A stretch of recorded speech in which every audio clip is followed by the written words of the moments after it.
Hey little friend, I'm back. Returning and reporting. Yeah. At the end of this video, I'm going to post my monthly check-in, like where I'm at basically, because February starts tomorrow. So at the end, stick around for that. That will be fun. Let's see. So last time we talked, I was supposed to write down in my food journal everything I ate according to what DDP's instructions were.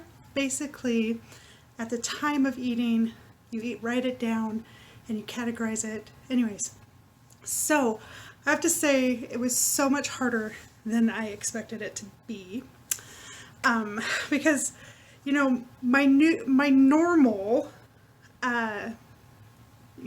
day the last several years has been waking up late, rushing out the door, and being like, oh, I probably should eat something. And so I usually end up at 7-Eleven or McDonald's or name your favorite food joint. Anyways, or getting something from the fridge like slices of bread or your roommate's muffin. I mean, if she lets you have it. Anyways, so then you go to work and you eat whatever you have there. Usually I make like a casserole and have it for the rest of the week. Or your coworker comes up to you and is like, hey, you want to go to this delicious burger joint? And you're like, I want to go to there. Please. And you're already out the door before you even consciously know what's happening to you. Anyways, and then at the end of the day, I'm just starving because I worked a 10-hour shift and obviously I don't plan well. Well, I have not in the past planned well. And I end up being absolutely like, oh, the belly, the grumbling, you know how it goes. Anyways, so I drive home and I think, what's easy, what's quick, what do I have in my fridge? And I usually end up going to Domino's or Little Caesars or some sort of pizza joint. Or I get home and eat frozen pizza from my fridge. Or I sit on the couch and wait around for an hour, perusing Facebook or watching TV and being like, I am so hungry. I should make a decision. And then another hour rolls by and I decide to order pizza anyways.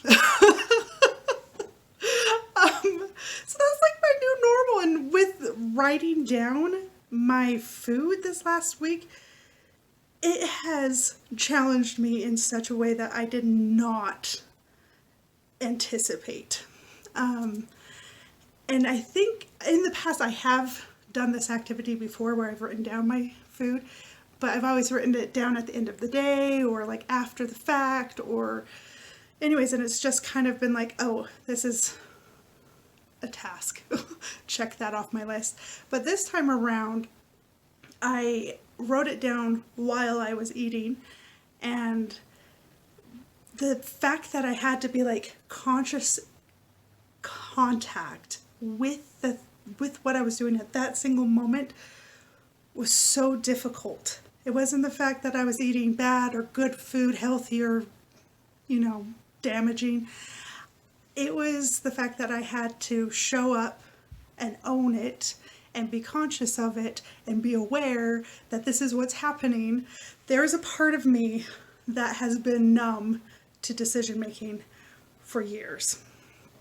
And eating food is a decision we make for ourselves, right? Day in, day out. It's one of the things about being alive. So there is a part of me that is rebelling against the idea so hard. If my insides matched my outside would be having a purple blue 2-year-old temper tantrum on the floor every time I had to write something down. Like, I don't know about you, but this is hard for me. It's really, really hard. And I haven't practiced the discipline of owning my life for years. Like, there was a time when I did, and things were better then, obviously. One of the things I learned from writing down is I drink a lot of Sunkist. I knew I did, I love me that sweet, sweet orange juice liquid. No, there's nothing juicy about it. Anyways, I love it very much. But I have been drinking a lot more than I care to be honest about. And that was interesting. Like, this whole side of my body is dedicated to the sun-kissed gods.